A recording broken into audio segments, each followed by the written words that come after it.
이제 추운 계절이 다가오고 있습니다. 그리고 야구장에도 고유의 시간이 찾아왔죠. 하지만 프론트는 아닙니다. 그들의 시간이 찾아왔고 이제 또 달려나갈 2025년의 로스터를 만들기 위해 어느 때보다도 분주한 시간을 보내고 있을 겁니다. 그래서 저도 준비를 해야겠죠. 여러분이 찾기 귀찮은 내용과 하나하나 알아보기 귀찮은 내용을 다루는 게 일이니까요. 해서 이번 영상과 다음 주 영상은 FA 시리즈로 준비를 하려 합니다. 오늘 영상은 2025 시즌 FA 구조와 주요 이슈에 대한 내용과 다음 영상은 2024-25 핫 FA 매물들에 대해서 소개해 보도록 하겠습니다. 아마 두 개의 영상을 보고 나면 이번 시즌 스토브리그에 대한 전반적인 메타 파악이 가능하시리라 생각됩니다. 그럼 첫 이야기 메이저리그 FA에 대해서 이야기해드리겠습니다. 우선 메이저리그 FA 시스템과 메타를 이해해볼까요? FA 시스템부터 건드려 보도록 하겠습니다. MLB는 셀러리 캡, 즉 연봉 상한선이 있는 리그인 것은 다들 아실 겁니다. 럭셔리 텍스, 사치세라는 이름으로 존재하죠. 각 구단은 해마다 사무국이 지정한 연봉 상한선을 지켜야 합니다. 2025년에도 이 연봉 상한선은 발표가 되었습니다. 2025년 메이저리그의 사치세는 다음과 같습니다.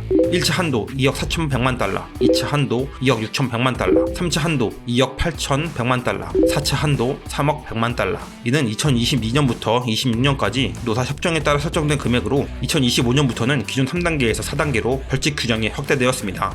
그리고 각 한도마다 부과되는 사치세가 다릅니다. 기준은 다음과 같은데요. 1차 한도, 세율 초과 금액에 대해 20%의 사치세를 지불합니다. 2차 한도, 1차 한도 추가분에 대한 세율의 추가로 2차 한도 추가분에 대해 32%의 세금을 지불합니다. 3차 한도, 이전 단계의 세율의 추가로 3차 한도 추가분에 대해 62.5%의 세금을 지불합니다. 4차 한도, 4차 한도 추가분에 대해 80%의 세금을 추가로 지불합니다. 거기다 추가 벌칙이 있습니다. 초과 금액에 따라 드래프트 지명권이 하락하거나 국제 아마추어 자유계약 선수 계약금 제한 등의 추가적인 제재를 받을 수 있습니다. 추가로 반복 초과 시 누적 세율이 적용됩니다. 연속해서 사치세를 초과한 구단은 초과한 횟수에 따라 세율이 증가하죠. 주요 포인트는 각 한도별로 누적이 아니라 초과분에 대해서 별도로 세금을 부여한다는 건데요. 예를 들자면 이렇습니다. 만약 LA 다저스가 4차 한도인 3억 100만 달러로 초과한 3억 1000만 달러의 로스터를 구성했다고 가정한다면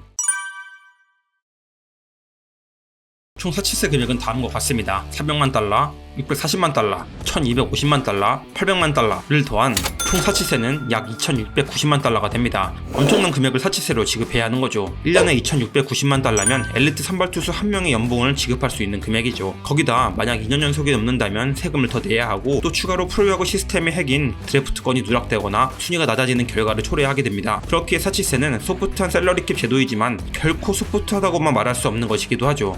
프로야구는 머니게임입니다. 선수 한 명 한 명의 유닛이 물론 가장 중요하지만 전체적으로 본다면 전적으로 비즈니스 차원의 돈 관리가 핵심이라고 할 수 있습니다.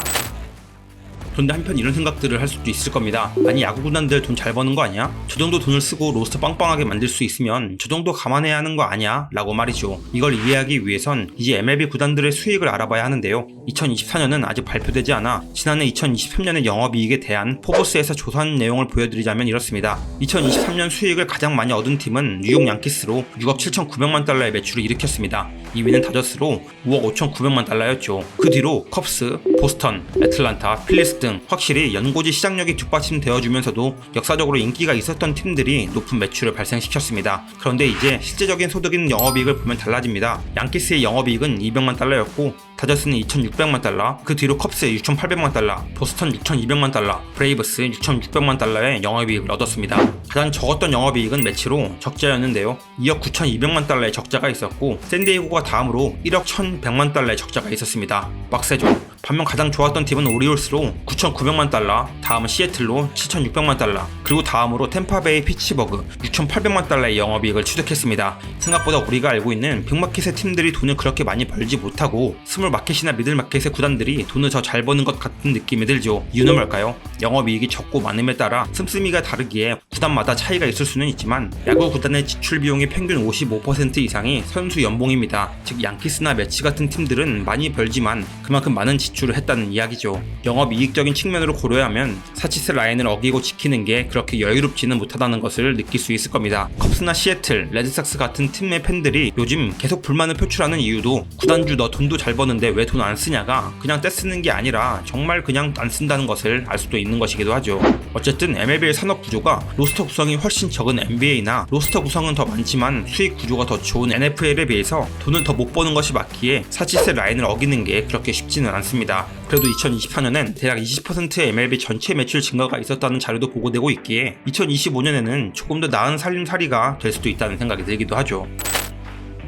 이렇게까지 구조로 파악해보면 요즘 FA 시장의 가장 큰 화두인 디퍼 계약이라는 게 왜 불공정 거래이다 이야기가 나오는지, 그리고 그럼에도 디퍼 계약이 중심이 될 수밖에 없는지를 알 수 있습니다. 첫 번째, 디퍼 계약이 가장 불합리한 이유는 디퍼 계약을 맺을 수 있는 팀이 한정적이란 이야기입니다. 앞서 구단 매출 구조를 보셨다시피 기본적으로 디퍼 계약, 즉 집을 위해는 연봉은 나중에 주겠다는 뜻은 앞으로도 우리 구단은 돈 잘 벌 수 있어요 라는 것을 의미하기에 몇몇 인기 구단을 제외하고는 채택하기 어렵다는 뜻입니다. 대략 보더라도 순수 매출 자체가 높은 상위 10개 정도의 팀에서만 덜 리스키하게 그리고 유기적으로 디퍼 계약의 조건을 이용할 수 있을 겁니다. 이것을 아주 적극적으로 이용하는 게 다저스이고요. 프리드먼이 똑똑하다고 해야겠죠. 워낙 템파베이 시절부터 시스템의 간극을 활용한 비즈니스를 잘하는 양반이라 다저스에서도 그 간극을 잘 이용하고 있다고 봐야 할 겁니다. 그럼 두 번째, 근데 어쨌든 나중에 연봉을 어차피 다 지급해야 하는 거 똑같으니까 결국 뭐 똑같은 거 아니야? 라는 질의가 생길 수도 있는데, 이건 이제 매출보다는 영업이익과 사치세를 들여다봐야 하는 문제가 됩니다. 디퍼 계약을 하면 1년 연봉, AAV가 결감이 됩니다. 예를 들자면 오타니의 실제 연봉은 7천만 달러입니다. 그런데 오타니의 경우 디퍼 97%, 즉 6,800만 달러의 지급 유예를 했습니다. 즉 1년에 찍히는 AAV는 대략 4,600만 달러로 잡히죠. 워낙 본 계약 자체가 천문학적인 금액이다 보니 AAV 자체도 높게 잡히죠. 하지만 분명히 다저스는 이 디퍼 계약으로 이득을 본 것이 맞습니다. 물론 만약 디퍼 계약이 없었다면 이런 계약을 선사하지도 않았을 테지만 말이죠. 어쨌든 디퍼 계약은 당장의 1년 사치세 라인을 낮추는 효과가 가져오게 되고, 이는 로스터를 운영하는 팀 입장에서는 조금 더 원활하게 로스터를 구성할 수 있는 이점이 생기게 되죠. 거기다 말 그대로 지금 유예이기 때문에 대출과도 같은 것이라 당장의 현금 유동성을 유지할 수 있다는 장점도 있습니다. 또 사치세를 조정하여 단기 이익의 손익을 개선할 수 있다는 장점 또한 생기는 것이죠. 그래서 장점을 모두 종합해보면 이렇습니다. 돈을 잘 버는 인기 구단만이 할 수 있는 계약 조건인데 그 계약 조건이 또 압도적 단기 효율을 보여준다는 것이죠. 장기적인 관점에서도 좋은 선수를 대거 영입하고 좋은 성적을 지속적으로 내므로써 구단의 수익 구조를 올릴 수 있는 상승 효과를 기대해볼 수 있기도 하고요. 이 또한 다저스가 예시인데 2024년 다저스의 매출이 지난해에 비해 최대 58%까지 상승했을 것이다 라는 예측도 있습니다. 2024년에 얻었던 매출이 5억 5,900만 달러였으니 대략 8억 달러의 매출로 끌어올렸다는 뜻이죠. 오타니 계약 금액은 3년이면 다 뽑는다는 말이 괜히 나온 게 아닙니다. 거기다 우승까지 했으니 내년도 인기가 더욱더 올라갈 것은 불보듯 뻔하기도 하고요. 쭉 이야기를 써내려가다 보니 약간 다저스 저격 같은 느낌이 들었는데 그런 건 아니고 그만큼 다저스가 비즈니스 측면에서 구단을 정말 잘 운용하고 있다는 것을 방증하는 것이기도 합니다. 그리고 이 포인트가 바로 이번 스토브리그 메타이기도 할 겁니다. 즉 다저스의 구단 운용이 MLB 구단들의 분위기를 변화시키고 있다는 건데요. 물론 오탄이라는 초예외적인 인물로만 가능한 사업 모델이라 다른 팀들도 이런 로스터를 운영하는 것은 불가능하겠으나, 어쨌든 슈퍼팀이 성적을 증명해 보이고 거기다 매출 증가까지 크게 올릴 수 있다는 것을 봤기에 양키스, 매치 등 돈 좀 만진다 하는 구단들도 빅네임을 추가적으로 영입해 슈퍼팀을 만들려는 움직임이 생기게 되는 것이죠. 그래서 저는 이런 생각을 했습니다. 추후 노사협정에서 디퍼 계약에 대한 내용을 다루기 전까진 분명 슈퍼팀이 메타가 될 것이다라는 것을 말이죠. 다저스는 2020년대 신악의 제국을 탄생시켰고 이제 그 악의 제국을 멸망시키기 위한 타 구단들의 연비 대결이 시작될 것으로 보입니다. 물론 선수들에게 이 디퍼 계약을 얼마나 잘 받아낼 수 있는가는 이제 프론트의 내고 능력에 따라 달라지겠지만 말이죠. 결국은 돌고 돌아 프론트의 비즈니스 실력에 따라 구단의 로스터가 달라지는 건 똑같다고 볼 수도 있기도 하네요. 그래서 다가올 2025 시즌 다저스의 다양한 슈퍼팀을 만들 수 있는 팀은 어디인가로 본다면 우선은 매치와 양키스입니다. 2025 시즌을 준비하는 현 상황에서의 매치와 양키스의 셀캡은 많이 비어 있습니다. 매치는 1억 4,200만 달러로 좋은 FA 영입을 할 수 있는 상태죠. 양키스도 현재 1억 9,200만 달러로 좋은 FA 영입을 할 수 있는 상태입니다. 물론 두 팀 다 이 금액은 26인 중 7명만을 고려한 금액이기에 나머지 로스터를 구성하다 보면 그렇게 많은 영입을 할 수는 없겠지만 다저스의 대항마가 되기엔 부족하지 않긴 합니다. 또 두 팀 다 기본적인 매출 금액이 받쳐주는 팀이기에 셀캡의 부담이 조금 더 덜한 팀이기도 하고요. 특히 매출의 구단주는 돈이 아주 많고 잘 쓰는 사람이기도 합니다. 그리고 이 관점의 중심에는 단연 0티어 매물인 후안 소토라는 선수가 있습니다. 이 선수를 가져갈 수 있느냐가 사실상 이번 스토브 리그의 성패가 달려있다고 봐도 무방하죠.